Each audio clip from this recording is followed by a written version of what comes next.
नाज़रीन आदाब, अस्सलाम वालेकुम। आप सभी का इस्तकबाल है। आप देख रहे हैं प्रोग्राम स्पेशल रिपोर्ट। आपका मेज़बान मीर हिलाल हांजुरी आपकी खिदमत में हाजिर। नाज़रीन, स्पेशल रिपोर्ट में आज भी मुख्तलिफ खबरें आए चाहती हैं, लेकिन जो खबरों की शुरुआत करते हैं वो करते हैं आज शेख मोहम्मद अब्दुल्ला की 170वीं सालगिरह थी, यानी 170वीं जन्मदिन आज शेख मोहम्मद अब्दुल्ला का मनाया गया, जो कि नेशनल कॉन्फ्रेंस के बानी हैं। और मरहूम शेख मोहम्मद अब्दुल्ला की इस 170वीं सालगिरह की तकरीब को लेकर आज उनके जो मज़ार नसीम बाग श्रीनगर के अंदर नेशनल कॉन्फ्रेंस की जानिब से एक तकरीब रखी गई थी। और इस तकरीब में नेशनल कॉन्फ्रेंस के डॉक्टर फारूक अब्दुल्ला, उमर अब्दुल्ला, अली मोहम्मद सागर और नेशनल कॉन्फ्रेंस की जो लीडरशिप है वो यहाँ पर मौजूद थे। और इस हवाले से आज यहाँ पर जो तकरीब मुनक़िद हुई उसमें नेशनल कॉन्फ्रेंस के जो सीनियर लीडरान थे वो भी मौजूद थे। और इस मौके पर आज डॉक्टर फारूक अब्दुल्ला ने शेख मोहम्मद अब्दुल्ला को और जो उनके बाकी रुफ़का हैं उनकी जानिब से यहाँ पर गुलबारी की गई है और साथ ही साथ उनके हक में दाई मग़फ़िरत भी की गई है। लेकिन बाद में यहाँ पर जब डॉक्टर फारूक अब्दुल्ला ने तकरीर की और तकरीर में उन्होंने पहली बात ये कही कि उमर अब्दुल्ला को इलेक्शन लड़ना होगा, उसकी नादानी है अगर वो नहीं मानते। बहसत सदर मैं हुक्म देता हूं कि उमर अब्दुल्ला को इलेक्शन लड़ना चाहिए, ये आज डॉक्टर फारूक अब्दुल्ला ने कहा है।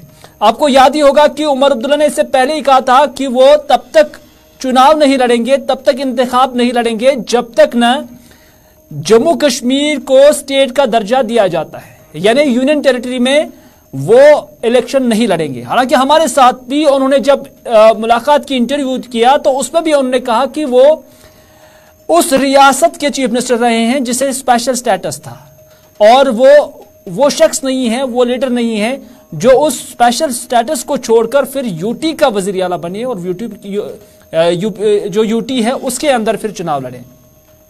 तो इसके ही कॉन्टेक्स्ट में अब डॉक्टर फारूक अब्दुल्ला ने कहा कि बहसत सदर वो उन्हें हुक्म देते हैं कि उन्हें चुनाव लड़ना चाहिए, नंबर 1। नंबर 2, उन्होंने कहा कि ब्यूरोक्रेसी की तरफ उन्होंने इशारा किया। उन्होंने कहा कि मौजूदा जम्मू कश्मीर के अंदर जो सूरत हाल बनी हुई है उसमें डॉक्टर फारूक अब्दुल्ला ने कहा कि ब्यूरोक्रेसी अवाम को काफ़ी तंग कर रही है। आज के अफसरान यहाँ के लोगों को काफ़ी मुश्किलात में धकेल रहे हैं, काफ़ी सफरिंग्स हैं यहाँ के मकामी लोगों के। लेकिन अब वक्त आ गया है कि उनको अवाम के सामने मैं खड़ा करूंगा। यानी उन्होंने कहा कि जो ऑफिशियल्स आज कुर्सियों पर, आला ओहदों पर फाइज होकर जम्मू कश्मीर के लोगों को मसाइब से दो चार कर रहे हैं, मुश्किलात से दो चार कर रहे हैं, उनके इम्तिहान का भी और उनके जवाब का भी वक्त आएगा। डॉक्टर फारूक अब्दुल्ला ने कहा कि फौज को इंतखाबात में मुदाखलत नहीं करनी चाहिए। उन्होंने कहा कि 1996 में रात को मिलिटेंट आते थे, वोट मत डालो, दिन फौज को आती थी कि वोट डालो। तो इस तरह की सूरत हाल नहीं बननी चाहिए। डॉक्टर फारूक अब्दुल्ला ने 13 जुलाई के शोहदा के हवाले से भी कहा। उन्होंने कहा कि 13 जुलाई के शोहदा के दिन पर छुट्टी मनसूख करना इनकी नादानी है। किनकी नादानी है? उनका इशारा मौजूदा डिस्पेंसेशन से था, क्योंकि दिल्ली के अंदर मरकजी सरकार में भारतीय जनता पार्टी है और डॉक्टर फारूक अब्दुल्ला का यही ख्याल होगा कि उन्हीं के कहने पर जो जम्मू कश्मीर की यूटी एडमिनिस्ट्रेशन है उन्होंने 13 जुलाई की छुट्टी को मनसूख किया है। और उन्होंने कहा कि यह उनकी नादानी है। उन्हें लगता है कि छुट्टी खत्म करने से हम उनकी कुर्बानी भूल जाएंगे, ऐसा बिल्कुल भी नहीं। लेकिन वो दौर दूर नहीं है जब 13 जुलाई फिर से उसी हिसाब से मनाया जाएगा जिस तरह इससे पहले मनाया जाता था। यह डॉक्टर फारूक अब्दुल्ला ने कहा। उन्होंने क्या कुछ कहा, आइए उन्हीं की जुबानी सुनते हैं।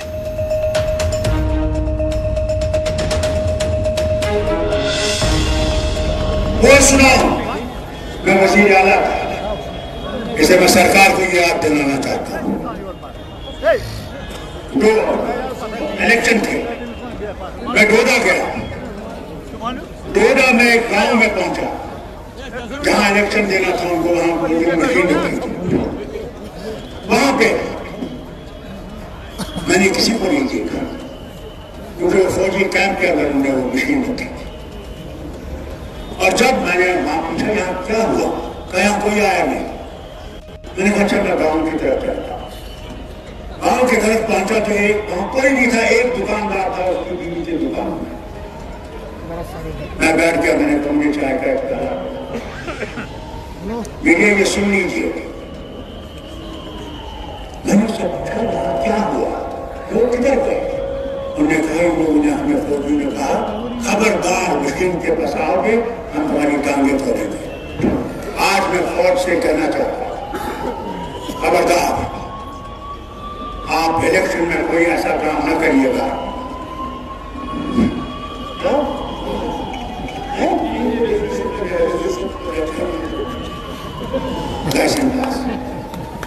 मैंने कहा आज मैं आपसे गुजारिश कर रहा हूं, ऐसा काम नहीं करिएगा।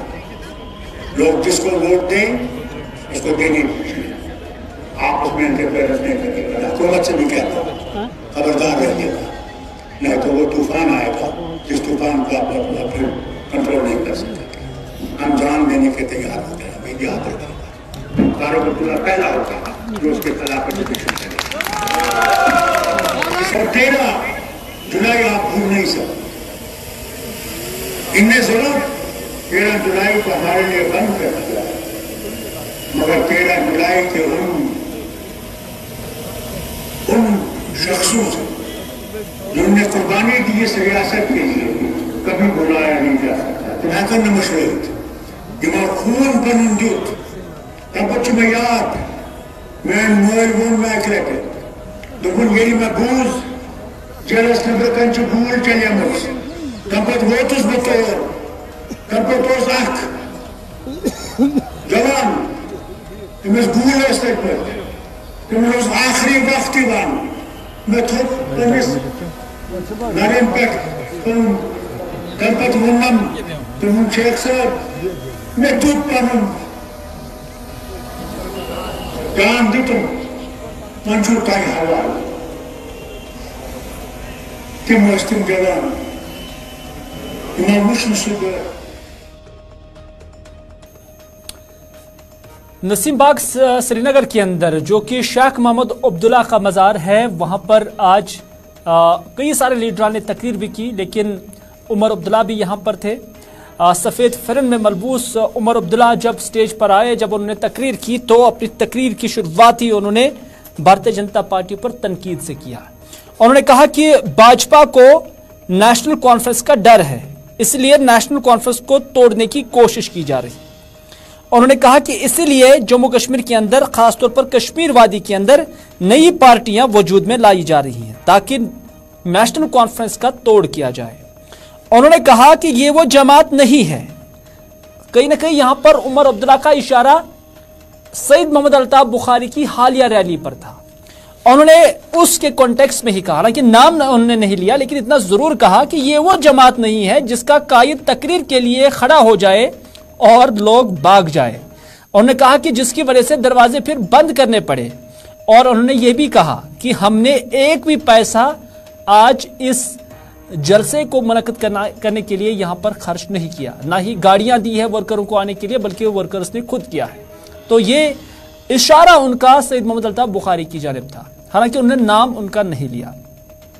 दूसरी बात, उन्होंने ये भी कहा कि पहले जिसको डर होता था उसको सिक्योरिटी दी जाती थी, लेकिन अब उल्टा है। अब जिसका बीजेपी को डर है उससे सिक्योरिटी छीनी जा रही है। यानी अगर बीजेपी को कहीं पर खतरा है या बीजेपी को कहीं पर किसी दूसरी पार्टी से नुकसान है तो वहां पर उसकी सिक्योरिटी छीनी जाती है ताकि उसे कमजोर किया जाए। ये उमर अब्दुल्ला का कहना है। तो यही वजह है कि आज उस पहले के सिस्टम के बिल्कुल बरक्स हो रहा है। यानी पहले जिसको डर होता था उसको सिक्योरिटी दी जाती थी, अब उल्टा है कि जिसका बीजेपी को डर है उसी को सिक्योरिटी छीनी जा रही है। यह उमर अब्दुल्ला का कहना है। उन्होंने यह भी कहा कि फारूक अब्दुल्ला की हमें जरूरत है। डॉक्टर फारूक, यानी जब उमर अब्दुल्ला ये तकरीर कर रहे थे तो उस वक्त वो डॉक्टर फारूक अब्दुल्ला की तरफ मुखातिब हुए और कहा कि हमें आपके साये की जरूरत है। आप बहसत सदर जो है पार्टी को कंटिन्यू करें, क्योंकि अभी आपकी मौजूदगी हमारे लिए काफी अहमियत की हामिल है। आपके डायरेक्शंस, आपके डायरेक्टिव की हमें बहुत जरूरत है। उमर अब्दुल्ला ने यह भी कहा कि जो लोग ये कहते हैं कि 370 की बात करने से वो आवाम को धोखा दे रहे हैं, दरअसल उन लोगों को मैं ये कहना चाहता हूं कि जम्मू कश्मीर के अंदर अगर नेशनल कॉन्फ्रेंस या उनकी हमख्याल जमातें 370 का कानूनी और आईनी एतबार से वापसी और बहाली का जिक्र करते हैं तो उसमें धोखा कहाँ है। उमर अब्दुल्ला ने और क्या क्या कुछ कहा है, उन्हीं की जुबानी सुनते हैं।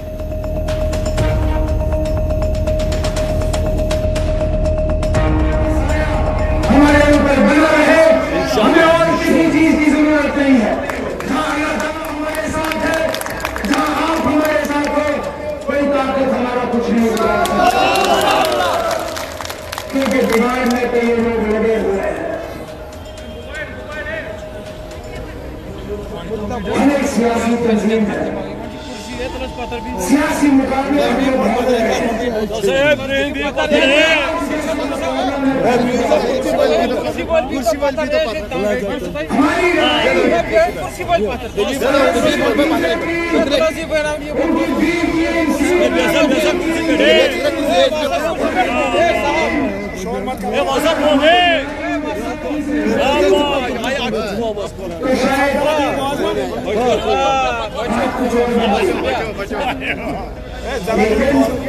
इससे इंतजामिया भी मुझे वो भी हमारे पीछे लगे हुए।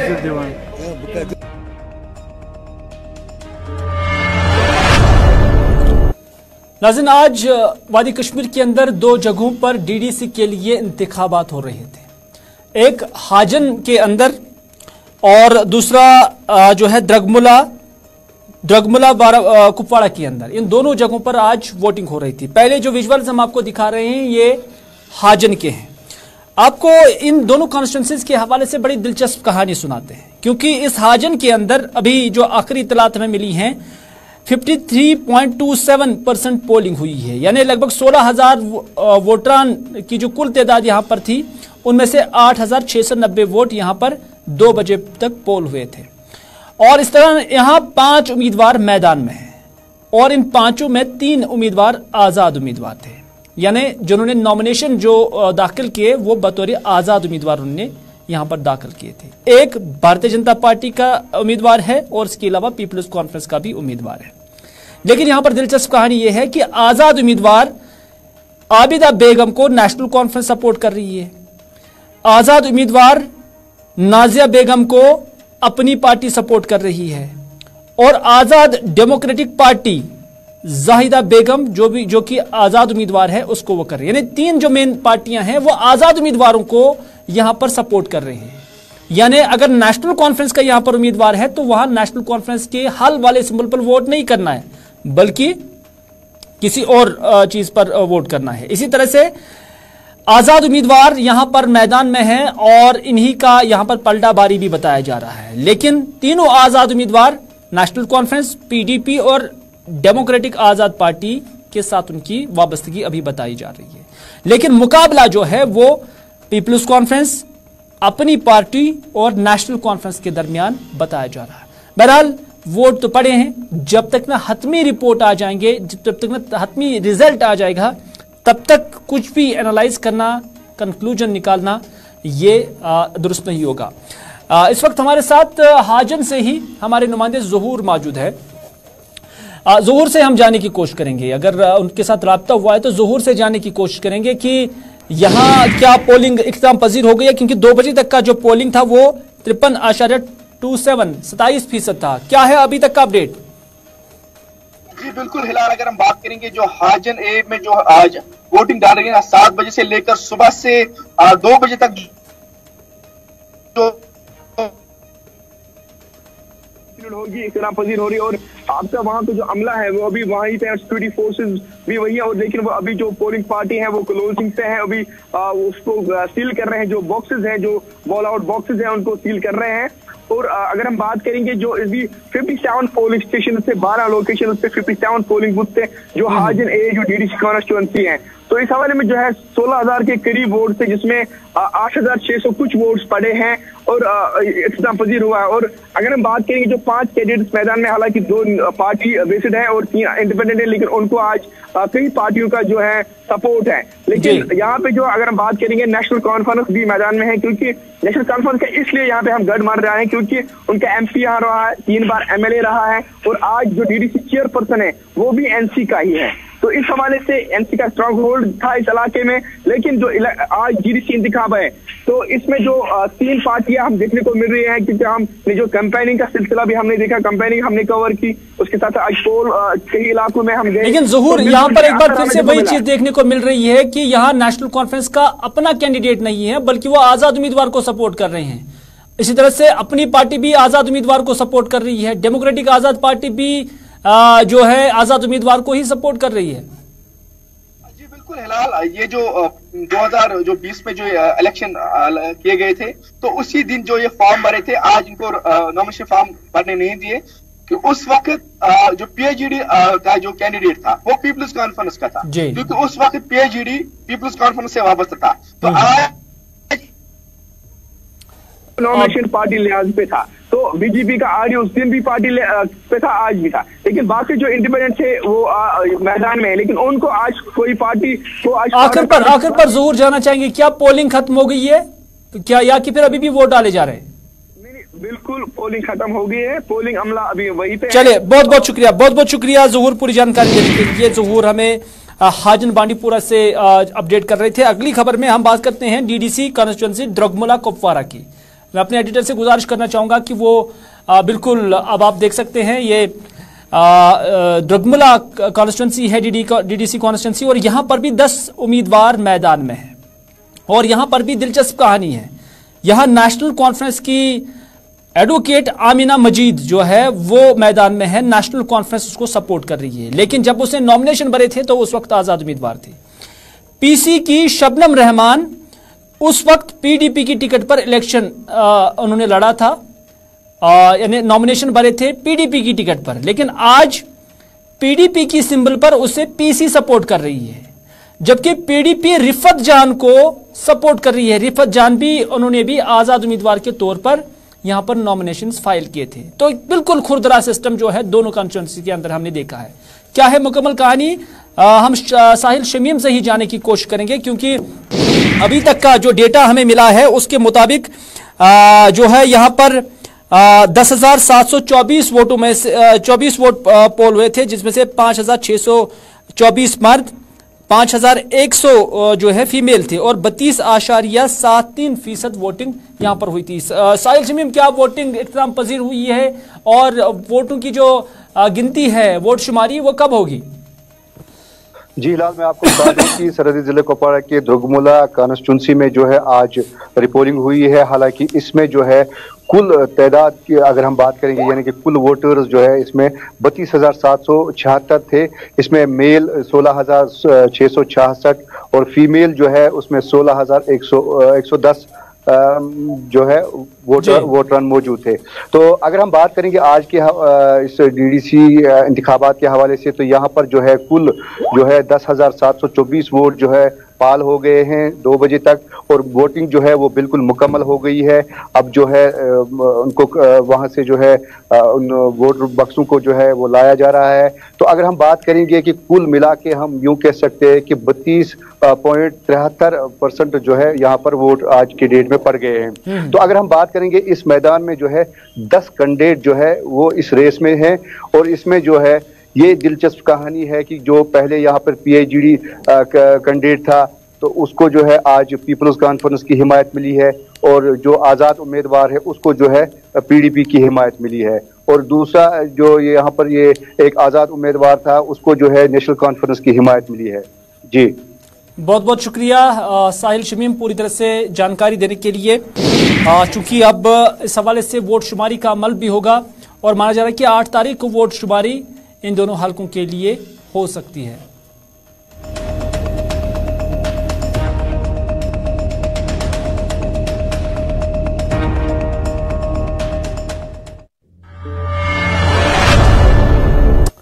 चलिए, शहरी श्रीनगर को स्मार्ट भी बनाना है, लेकिन स्मार्ट तभी बन सकता है जब अफसरान हरकत करेंगे और उसके बाद उसमें बरकत भी होगी, इस एतबार से भी कि अगर काम हो जाएगा। हालांकि शहरी श्रीनगर को स्मार्ट सिटी बनाने के लिए प्रोजेक्ट्स दरदस्त लिए गए हैं और आज इन्हीं प्रोजेक्टों का जायजा लेने के लिए principal secretary housing and urban development Dheeraj Gupta ने श्रीनगर के लाल चौक और उसके आसपास इलाकों का दौरा किया, जिस दौरान उन्होंने श्रीनगर म्युनिसिपल कॉरपोरेशन और उसके साथ साथ स्मार्ट सिटी प्रोग्राम के तहत दर-दस्त लिए गए प्रोजेक्टों का जायजा लिया। श्रीनगर म्यूनसिपल कॉरपोरेशन के आला अफसरान और श्रीनगर म्यूनसिपल कॉरपोरेशन के मेयर जुनैद अजीम मत्तू और इसके अलावा डिप्टी कमिश्नर श्रीनगर एजाज असद भी उनके हमरा थे।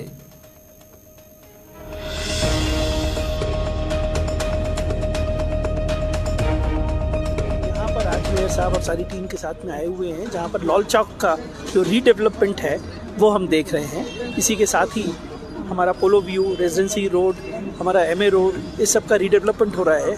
लगभग 40-50 साल के बाद एसएमसी ने, स्मार्ट सिटी ने एक बहुत महत्वपूर्ण कदम उठाया है। शहर खास के बीच में रीडेवलपमेंट आसान नहीं होता, लेकिन चंद महीनों में जब ये हो जाएगा तब आप इस जगह की कायाकल्प देखेंगे और 4-6 महीने बाद यहाँ आके देखिएगा, टूरिस्ट आएगा, लोग आएंगे, इसका एक रंग रूप निखर के जो आएगा वो देखेंगे। तो नाज़रीन, आज के स्पेशल रिपोर्ट में बस इतना ही। अपने मेज़बान को दीजिए इजाज़त इस वादे के साथ कि अगर ज़िंदगी रही तो आपसे फिर होगी मुलाकात। तब तक के लिए खुदा हाफिज़, फ़ी अमानिल्लाह।